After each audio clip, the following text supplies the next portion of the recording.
So there's a lot that doesn't stack up here regarding this stolen phone that turns out not to be stolen and the fraud conviction resulting in the somewhat forced resignation of the Transport Secretary, which I'm going to get into in this video and dissect, as a barrister usually would. But before we get to that, if you're new to me, I'm Daniel Smith, the Barrister of England and Wales. I'd be really grateful if you hit that subscribe button below. It's free to do that. But because I am independent, I depend on you, the viewer, to help grow my channel and spread my reach to a wider audience. I don't have deep pockets like the big media. I rely on you to subscribe, and then YouTube helps to spread my channel to the wider audience. So I'd be really grateful if you do that now. So I get some of this information from what's reported in the news, and I will hopefully give you a different spin on it, or a different take and analysis at least. Louise Haigh's so-called stolen phone turns out not to be stolen, was apparently used to call relatives. But that's not the only interesting thing that I'm going to look at in this video. It says here that the fraud conviction, after reporting this mobile phone as stolen, was used to call her relatives, but before and after the report to the police. It says here that the Chief of Staff had advised her to resign when Number 10 became concerned that she'd not revealed all of the details of the conviction after the report of the Times. And Starmer was also concerned that she'd not declared the conviction to the Cabinet Office's Propriety and Ethics team in line with the Ministerial Code, which requires government ministers to behave with transparency and honesty. This obviously is some form of damage control by Keir Starmer to suggest that he wasn't fully aware of everything that happened. Now, Louise Haigh, you'll recall, said that she was a young woman at the time and the experience was terrifying. However, she is then said to have reported this incident to the police 3 or 4 days later and told them that a man put his arm around her outside a pub, slipped off her handbag and ran off. Now, that raises the first question. Now, this is not to say that everybody who is a victim of a crime reports it immediately, but most victims of a crime report it rather immediately, the same day or the day after. One of the most common exceptions is those more horrific crimes that they just simply don't report because they're afraid to report or embarrassed to report, or in other situations where they just feel the police just won't do anything about it, and then they just don't bother reporting it at all until much later they may be convinced to do so or whatever. But one might think that in this situation you would report it immediately, but that's reportedly not what happened here. She reported it to the police 3 or 4 days later. Moreover, she then gave the police a list of items that she said were in her handbag, including the company phone that was supplied to her by her employer. She's then said to have subsequently found the mobile phone in her house and made a mistake by failing to inform her employer straight away. The Times has been told that they then began a formal investigation establishing that this so-called stolen mobile phone had been used to call her existing contacts, including one of her relatives, and that investigations by the police confirmed that the same numbers had been called by that phone both before and after the report for theft. And she didn't respond to comments about that. Now, I really don't understand this, because if you've reported a phone stolen, surely you would not use it between the time of being mugged and reporting it stolen to the police, because that would suggest that you are making a patently dishonest statement to the police, hence the fraud conviction, I presume. All of this is a presumption because I haven't seen the charge documents and so on. But if you've been mugged and then a few days later you make a report to the police that the items have been stolen, including the phone, and sometime in the middle you've used that phone to call people, surely you would realise that that may be picked up by the police and they might realise that that was a false statement. And then even after making that report to the police, having used the phone again. That would be more forgivable, because if you've then found it and used it, ideally you should be reporting back to the police and your employer to say, I've actually found the phone, so it's not been stolen after all, because that would then obviously be a false report of a theft of the phone, among other things that was in the bag. But what's really strange is that apparently she's used it between the mugging and the report to the police. Now, as I mentioned before, there is always a tinge of sadness when someone is forced to resign in situations such as these, and we don't necessarily hold these offences against everybody forever. That is why we have a concept known as a spent conviction. That means you don't have to declare it unless there's an enhanced check and it goes back and checks for spent convictions. What is principally at play here is whether or not she was full and frank about all of this history when she came into government. Now, if that's not the case, then that is a further step of dishonesty, perhaps if that were the case, and perhaps that's why there's been pressure applied for her to resign, if she wasn't indeed completely open and frank about this history. In other somewhat sickening news, a ransomware group has reportedly stolen and published children's medical information on the dark web, and I suspect threatens to publish even more if the hospital doesn't submit to their ransom demands. Louise Haigh Children's Hospital, which services almost 500,000 people, says that it's aware of a ransomware claim and a data breach. It said it's exploring the data leak and working to verify whether the data belonged to the hospital. They say they're aware that data has been published online and shared via social media that purports to have been obtained illegally from systems shared by Louise Haigh and Liverpool Heart and Chest Hospital, NHS Foundation Trust.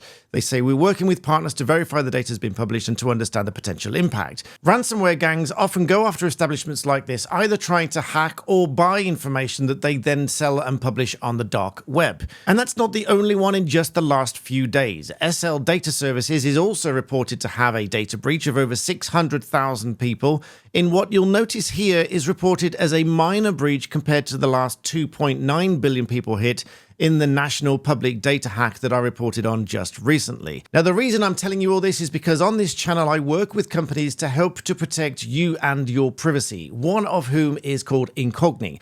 They go after the companies that store and sell your data and demand that they remove it in accordance with UK and US legislation. You see, these marketing companies gather together this information from you, from your browsing habits and what you do online, and then they package you together and they sell you on again and again. Now, these ransomware companies will go after companies like that because they're easy targets, because they've got lots of data, and if they manage to obtain that data, then ultimately they might either threaten that company with ransoms or just publish that on the dark web, putting you at risk of data protection breach and personal identity theft. The way Incogni works is you sign up and instruct them to contact hundreds of these data brokering companies and insist that they remove your data from their servers. Of course, you get a fantastic discount as they're a partner to my channel here, which is 60% off using the code BlackBelt.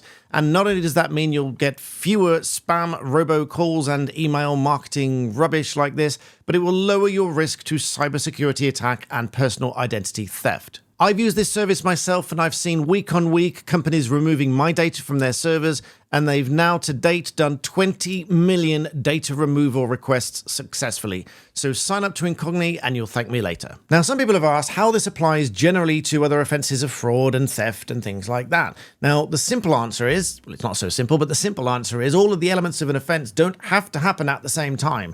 Taking theft for an example, the dishonest appropriation of something doesn't have to happen right at the beginning. It can happen later, even if the item is already in your possession. Let's take this mug that I've got a nice cup of Earl Grey on this cold morning. If this belonged to somebody else and I've taken it honestly because I've just borrowed it and I reasonably believe that they would let me borrow it to make a cup of tea, but then I decide later this is actually a really nice mug, so I'd like to keep it. If I then keep it and let's say put it in my bag or just keep it on my person and then I'm quietly going out the door to keep this thing, that then becomes dishonest appropriation. Even if it's already in your possession, but you've then decided to keep it, that can be dishonest appropriation at that moment because I've put it in a bag. It's a further appropriation, which is a dishonest appropriation, which is one of the elements of theft. And then obviously I would have to intend to permanently deprive that person of it as well. So whilst it might, on the one hand, be dishonest appropriation, let's say if I put it in my bag to take home and use it for a while, that's probably dishonest because most reasonable people would think that that is a dishonest act to take it and take it with you.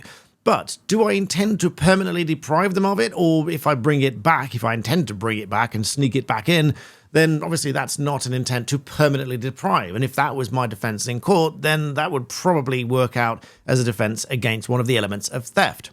And so you take all of these into account and you weigh up what's happened. Now, coming back to the very real effects of this government on this country and economy, it is very sad to say that it appears that none of the cabinet have any real-world business experience. Whilst they might say that they've worked in economics and so on, they don't seem to have any actual business experience. And this is a serious concern of business leaders around the country. I don't consider myself a business leader, but I am a business owner and have been for over 20 years. But business owners have severe concerns about this government's ability to run and grow the economy. Andrew Griffith, the Conservative Business Secretary, said that a survey showed a catastrophic loss of business confidence under this government to an all-time low bar the pandemic. Business leaders tend to have a natural optimism, such as me, But the summer of trash talking the economy, Labour's jobs tax and the trade union-inspired employment bill are knocking the stuffing out of their confidence. It's the jobs and investments that will pay the price, he says. And he's not the only one. Anna Leach, who is the chief economist at the Institute of Directors, said that the budget risked wiping out the private sector economic growth. She says, far from fixing the foundations, the budget has undermined them, damaging the private sector's ability to invest in businesses and their workforces. The clash between government intentions to address inactivity and the sharpness of the increase in employment costs is jarring. There's now a significant risk of growth stalling across the private sector due to the extent of the reset required by businesses. And she's not the only one. Stephen Burns, who's the chief exec of Hollywood Bowl, said that the tax increase came as a shock because the Labour manifesto promised no increase to national insurance. It's damaging to business. The increase in national insurance was unexpected, given we were told NI was not going up. Clearly, hospitality businesses in particular, because of the number of staff, are going to have to work super hard to mitigate against these costs.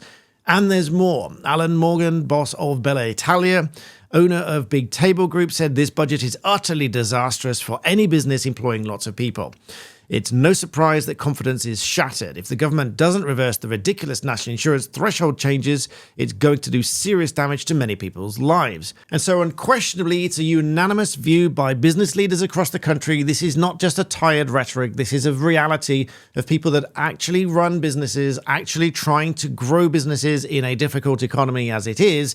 And this budget is, frankly, trashing the opportunity for these businesses to grow. All of which compounded by the fact, of course, that businesses have already said that prices are going to go up because they're going to cover the costs of doing business and the costs of employing staff. So again, the costs to working people across the board are going to go up because businesses have already said that they're going to increase prices and that they have no choice. All of this, of course, against the news penned by Kamal Ahmed in The Telegraph, where Keir Starmer is reportedly going to relaunch his government just 5 months in. When you are planning a relaunch just 5 months into your new government, you know things are not going as well as you'd hoped. I'll link this in the description below and you can go and read it for yourself. But for now, I hope you found that somewhat useful. Please do like the video and subscribe. Remember, I depend on you, the viewer, to subscribe and grow my channel. I'm very grateful to you for doing that. And as always, thank you for watching.